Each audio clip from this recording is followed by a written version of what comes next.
Kisah nyata. Allah bayar secara tunai. Wajib baca kalau Anda seorang anak manusia. Satu hari saya pergi ke satu rumah panti jompo. Seorang sahabat meminta bantuan agar saya dapat menyalurkan bantuan kepada orang miskin. Saya belikan kain sarung, beli roti, dan lain-lain. Saya pun pergi ke panti jompo yang saya kenal, tak usah saya sebut namanya. Saat sampai kendaraan kami di perkarangan panti jompo tersebut, tiba-tiba ada seorang ibu tua berlari dari asrama panti, mendekati saya.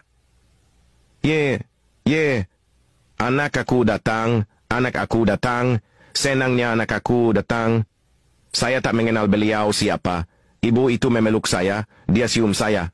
Orang tua itu berkata, "Nak, kenapa tinggalkan ibu di sini, nak? Ibu mau pulang. Ibu rindu rumah kita." Saya waktu itu hampir tak bisa berkata-kata. Ya Allah, saya coba mengucapkan kata, "Bu." Saya pegang tangannya, saya lihat mukanya. Dia bilang, "Sampai hati nak, kau tak mengaku aku ni ibu kau."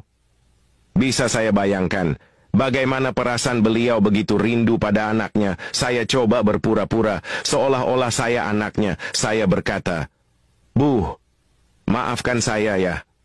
Saya pegang tangannya, saya ajak duduk atas kursi, saya ambil roti, dan saya suapkan ke mulutnya. Tak terasa menetes air mata di pipi.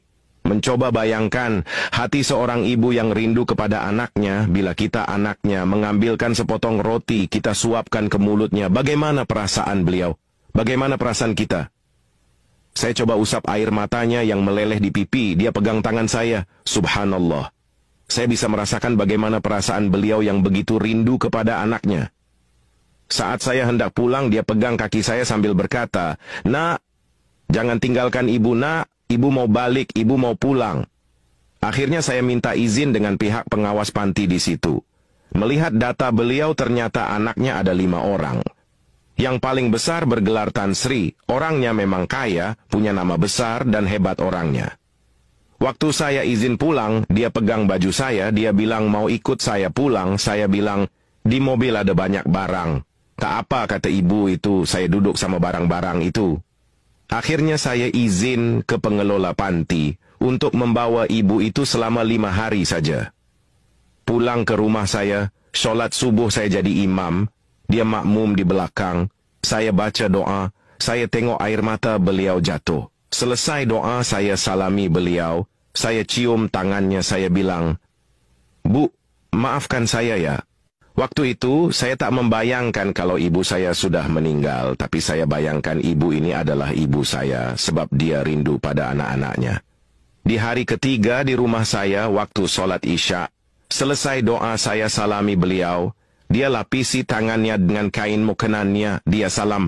Saya bilang, "Bu, kenapa ibu lapisi tangan ibu?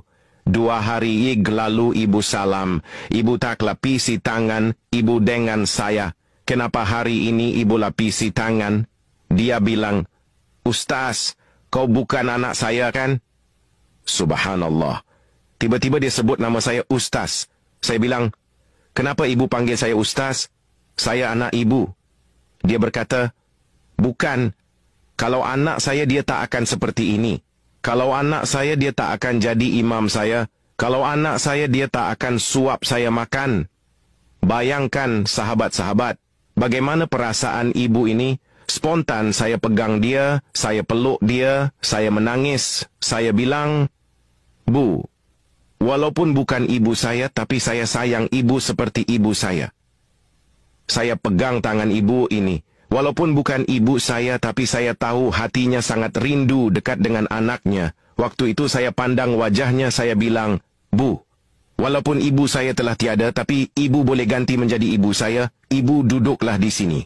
Saat makan, saya suapkan nasi ke mulutnya. Dia muntahkan balik makan dari mulutnya. Saya tanya, "Kenapa, Bu?" Tiba-tiba saya lihat wajahnya pucat. Saya angkat dia, panggil ambulan antar ke rumah sakit. Waktu di rumah sakit, saya ambil kepalanya dan saya rebahkan ibu ini. Dia pegang tangan saya, dia berkata, "Ustaz, kalau saya mati, tolong jangan beritahu seorang pun anak saya.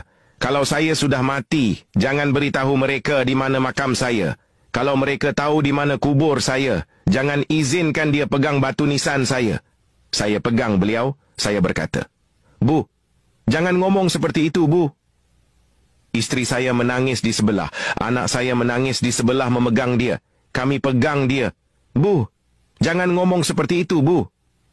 Dia geleng kepala, rupa-rupanya itulah saat penghujung hayatnya. Akhirnya dia pun meninggal di atas pangkuan saya di rumah sakit itu. Dia meninggal dalam pelukan saya doakan Ibu Hajjah Khalijah ini ruhnya mudah-mudahan bersama salafus soleh. Sahabat, bila kita masih ada ibu, tolonglah taat pada ibu kita. Jangan durhaka pada ibu kita. Jangan tinggalkan dia di panti jompo. Saat ibu kita sakit, kita jaga dia. Pijat-pijat kepala dan kaki ibu kita. Sahabat-sahabat coba tanya ibu kita. Bagaimana penderitaan ibu saat mengandung saya dulu? Bagaimana sakitnya ibu saat melahirkan saya dulu? Tanya ibu kita, sahabat-sahabat sekalian. Kalau kita tanya, sudah tentu air mata ibu kita akan jatuh. Karena itu sahabat-sahabat, suapkanlah makanan pada ibu kita. Sahabat-sahabat semua, selepas wafatnya ibu ini, ternyata berita kematiannya sampai juga kepada anaknya yang sulung. Anak dia terus telepon saya. Apa anaknya bilang pada saya? Saya akan bawa Anda ke pengadilan, saya akan tuntut Anda telah membawa keluar ibu saya dari panti jompo. 3 tahun dia titipkan ibunya di panti, dia tak pergi lihat, sebab itu ibunya rindu, hingga ibu itu tak bisa membedakan saya dengan anaknya. Akhirnya saya tunggu punya tunggu, tidak ada kabar hampir setahun lebih. Saya pergi ceramah di masjid di daerah Pecinaan, selesai saya ceramah datang seorang lelaki memeluk saya. Menangis dalam masjid. Orang dalam masjid heran. Ada apa ini? Saya tanya pada dia. Pak, ada apa ini? Ada masalah apa? Dia berkata dalam keadaan menangis. Ustaz, tolong kasih tahu di mana makam ibu saya, Ustaz. Tolong kasih tahu di mana kubur ibu saya. Saya bilang, kenapa hari ini baru tanya kubur ibu kamu? Dia bilang, tolonglah Ustaz. Saya mau jumpa ibu saya, Ustaz. Sayalah orang yang bergelar Tan Sri yang mau menuntut Ustaz saat itu. Saya sekarang ini sudah bangkrut, Ustaz. Istri saya mati kecelakaan. Rumah disita bank. Mobil mewah saya semua dah disita bank. Tinggal satu saja, motor tua itu. Saya berkata, saya bisa tunjukkan makam ibu kamu. Tapi dengan satu syarat, kamu jangan pegang batu nisan ibu kamu. Sampai di pemakaman, tak sempat saya turun dari mobil, dia turun duluan. Saya lihat di depan mata saya sendiri, dia jatuh tersungkur, tangannya menjadi hitam. Mulutnya tertarik sebelah yang tadi awalnya tangan dan mulutnya baik-baik saja, sambil memanggil-manggil, Ibu, Ibu, Ibu. Tiba-tiba saya angkat dia tak jauh dari makam ibunya, belum sampai ke kubur ibunya. Dia dah hembuskan nafas terakhir di samping makam ibunya. Allahu Akbar rakhir, mengucap panjang saya.